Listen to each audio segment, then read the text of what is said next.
Hello friends, welcome back to my channel. So friends, आज की video में हम बहुत ही ज़्यादा इम्पोर्टेंट टॉपिक डिस्कस करने वाले हैं, जो है सिंगल ग्रुप और बोथ ग्रुप। सो फ्रेंड्स, अगर आप लोगों के माइंड में भी इससे रिलेटेड कोई भी क्वेश्चन या डाउट क्रिएट होता है, देन आज की वीडियो को एंड तक देखना मत भूलना। So without wasting any time, let's start the video.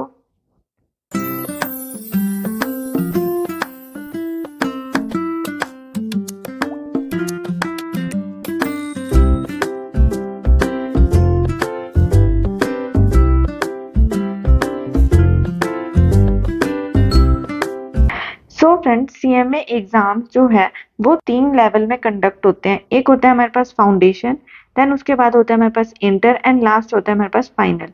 सो जब हम फाउंडेशन में एडमिशन लेते हैं उस टाइम पे हमारे पास 4 सब्जेक्ट होते हैं जिसके हमें एग्जाम्स देने होते हैं, एंड जब हम वो क्लियर कर लेते हैं देन उसके बाद हम इंटरमीडिएट लेवल पे आ जाते हैं।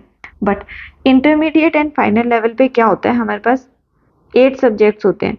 8 सब्जेक्ट हमारे 2 ग्रुप में डिवाइड होते हैं, एक ग्रुप 1 होता है और एक ग्रुप 2 होता है। सो इसी चीज को आज हम डिस्कस करेंगे।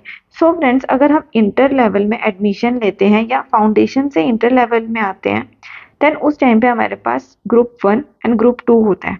सो ग्रुप 1 में हमारे पास 4 सब्जेक्ट होंगे, ग्रुप 2 में भी हमारे पास 4 सब्जेक्ट होंगे। सो ये टोटल कितने बन जाएंगे हमारे पास? 8 सब्जेक्ट। सो इंटर लेवल पे आपको क्या करना होता है, इंटर लेवल पे आपको 8 सब्जेक्ट को क्लियर करना होता है। बट आपके पास ऑप्शन होता है, इधर आप सिंगल ग्रुप दे के सब्जेक्ट्स को क्लियर करो, या आप एक ही बारी में अपने 8 सब्जेक्ट के पेपर दो। वो कैसे दोगे आप? जब आप एग्जाम्स दोगे बोथ ग्रुप के, मतलब ग्रुप 1 एंड ग्रुप 2 आप साथ में दोगे। सो सबसे पहले मैं आपको एक चीज बता दूं कि जब भी हम सिंगल ग्रुप या बोथ ग्रुप की बात करते हैं तो सबसे पहले हम देखते हैं आपकी प्रिपरेशन है या नहीं। ठीक है, मतलब अगर आपने एक ही ग्रुप का पढ़ा है देन आप अपने दोनों ग्रुप नहीं दे सकते। आपको अपनी प्रिपरेशन सबसे पहले चेक करनी पड़ेगी कि आपने आपकी उस लेवल की प्रिपरेशन है भी है या नहीं है। देन सेकंड आता है हमारे पास आपकी ट्रेनिंग, प्रैक्टिकल ट्रेनिंग। सो आपको बोथ ग्रुप देने के लिए आपकी जो भी उस पर्टिकुलर लेवल की ट्रेनिंग होगी वो कंप्लीट करनी पड़ेगी। अगर आपकी वो पेंडिंग होगी देन आप बोथ ग्रुप नहीं दे सकते। देन थर्ड पॉइंट होता है हमारे पास फीस। अगर आपने अपनी फीस पे कर दी होगी देन आप बोथ ग्रुप दे सकते हो, अदरवाइज आप बोथ ग्रुप नहीं दे सकते। सो ये 3 हमारे पास क्राइटेरिया आप बोल सकते हो जो होते हैं ये डिसाइड करने के लिए कि हमें सिंगल ग्रुप देना चाहिए या हमें बोथ ग्रुप देने चाहिए।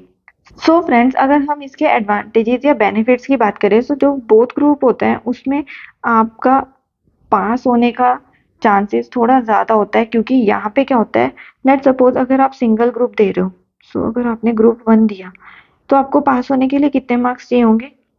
200। ठीक है, क्योंकि 400 का टोटल है, आपको हाफ चाहिए होंगे। बट लेट सपोज अगर आपने बोथ ग्रुप दिए, ठीक है, अगर आपने यहाँ पे बोथ ग्रुप दिए एंड आपके यहाँ पे आ रहे हैं 198 एंड यहाँ पे आ रहे हैं आपके पास 202, ठीक है, 400 में से। तो ये 800 में से कितने मार्क्स बन गए आपके? 400। सो यहाँ पे आपके 2 मार्क्स कम थे, इसकी वजह से अगर आप सिंगल ग्रुप देते तो आप इसमें रह जाते। बट आपने बोथ ग्रुप दिया तो आपके एग्रीगेट में कितने बन गए? 400। तो 400 से मतलब आपका जो इंटर का लेवल होगा वो क्लियर हो जाएगा। आई होप आपको ये चीज समझ आई होगी कि आपको मेन बेनिफिट बोथ ग्रुप देने का क्या होता है। बट मैं आपको एक चीज बता दूं कि हम ऐसे सोचते हैं कि बोथ ग्रुप दे देंगे क्लियर हो जाएगा तो बहुत अच्छा है, बट ऐसा नहीं होता है। कभी कभार हमारे ग्रुप नहीं निकल पाते। सो इसका मतलब ये नहीं है कि आपको बहुत ही ग्रुप में ट्राई करना है, आप सिंगल सिंगल करके भी अपने एग्जाम्स निकाल सकते हो, एंड अच्छे से पढ़ाई करोगे तब आप बोथ ग्रुप देने का सोच सकते हो। ठीक है, सो अब मैं आपको एक चीज बताती हूँ कि ऐसा बोलते हैं कि जो हमारे पास ग्रुप 1 होता है इंटर का वो हार्ड होता है एंड ग्रुप 2 जो होता है वो इजी होता है। हाँ, और एक और मेन चीज जो मैं आपको बताना भूल गई वो ये है कि जब आप सिंगल ग्रुप दोगे तो जरूरी नहीं कि आपको ग्रुप 1 ही पहले देना है, आप ग्रुप 2 भी पहले दे सकते हो एंड बाद में आप ग्रुप 1 दे सकते हो। मीन्स ये सारी ही चीजें आपके प्रिपरेशन पे डिपेंड होती है कि आपको कौन सी चीज़ पहले अटेम्प्ट देना है एग्जाम्स के लिए और कौन से का बाद में देना है। बस अगर आपको बोथ ग्रुप देना है तो आपको वो क्राइटेरिया जो मैंने आपको बताए 3 वो आपको एक बार कंसीडर करने पड़ेंगे। उस बेस पे आप अपने एग्जाम्स के लिए अपीयर हो सकते हो। सेम जैसे इंटर में होता है वैसे ही फाइनल में भी होता है। फाइनल में भी हमारे पास 2 ग्रुप होते हैं 4-4 सब्जेक्ट के। इसमें भी 4 सब्जेक्ट होते हैं, इसमें भी 4 सब्जेक्ट होते हैं एंड दोनों का टोटल 8 सब्जेक्ट हो गए। ठीक है, दोनों मतलब फाइनल के लिए भी आपको 8 सब्जेक्ट क्लियर करने पड़ेंगे और उसके बाद ही आप सीए में आपका क्वालिफाई हो जाएगा। सो इसमें भी हमें ऐसे ही बोलते हैं कि जो ग्रुप 3 है वो हार्ड है एंड जो ग्रुप 4 है वो ईज़ी है। बट ऐसा कुछ नहीं होता है, सारी चीज़ें आपकी प्रिपरेशन पे डिपेंड करती है। अगर आप 4th ग्रुप को बहुत ज़्यादा आपको लगेगा कि ये टफ है तो आपके लिए वो टफ ही हो जाएगा एंड अगर आपको 3rd ईज़ी लगेगा तो मतलब ये चीज़ जो है वो आप पे ज़्यादा डिपेंड करेगी कि आप उस पर्टिकुलर ग्रुप को किस तरीके से देख रहे हो, किस तरीके से उसे अटेम्प्ट करने का ट्राई कर रहे हो। ठीक है? एंड मैं आपको यही सजेस्ट करूँगी कि अगर आपकी दोनों ग्रुप की प्रिपरेशन नहीं है, सो कभी भी ट्राई मत करना कि आप बोथ ग्रुप दो। ठीक है? हमेशा ट्राई करना कि आपकी preparation up to the mark हो एंड तभी आप अपने दोनों ग्रुप दो, वरना आप सिंगल-सिंगल करके अपना अटेम्प्ट निकालो। ठीक है? सो फ्रेंड्स, फाइनल में भी हमारे पास कुछ क्राइटेरिया होते हैं जो हमें फुलफिल करने होते हैं अगर हमें बोथ ग्रुप देने हैं। सो सबसे पहला क्राइटेरिया मैंने आपको बताया था प्रिपरेशन, ये यहाँ पे भी होता है। देन सेकंड होता है हमारे पास फीस, ये यहाँ पे भी होता है क्योंकि जब हम एडमिशन लेते हैं फाइनल में या फिर इंटर में तो हमें इंस्टॉलमेंट्स का ऑप्शन आता है। सो अगर हमारी सेकंड इंस्टॉलमेंट्स पूरी नहीं होती तब तक हम अपने बोथ ग्रुप दे नहीं सकते। सो अगर हमारी सेकंड इंस्टॉलमेंट पूरी हो जाएगी तो हम बोथ ग्रुप दे सकेंगे। एंड लास्ट होता है हमारे पास यहाँ पे अपना प्रैक्टिकल ट्रेनिंग। सो प्रैक्टिकल ट्रेनिंग भी एक तरीके से ये क्राइटेरिया है कि अगर आपकी ये ट्रेनिंग कंप्लीट नहीं होगी तो आप बोथ ग्रुप नहीं दे सकते। सो बेटर है कि अगर आपने डिसाइड करके रखा है कि आपने बोथ ग्रुप देने हैं, सो इन सारी चीज़ों को पहले कंप्लीट कर लो एंड उसके बाद अच्छे से अपना बोथ ग्रुप दो। सो फ्रेंड्स अगर आप लोग इंटर लेवल पे हो या फाइनल लेवल पे हो, आपको कोई भी क्वेश्चन या डाउट है देन आप वो मुझे कमेंट सेक्शन में पूछ सकते हो। मैं उससे रिलेटेड एक सेपरेट वीडियो आप लोगों के लिए अपलोड कर दूंगी।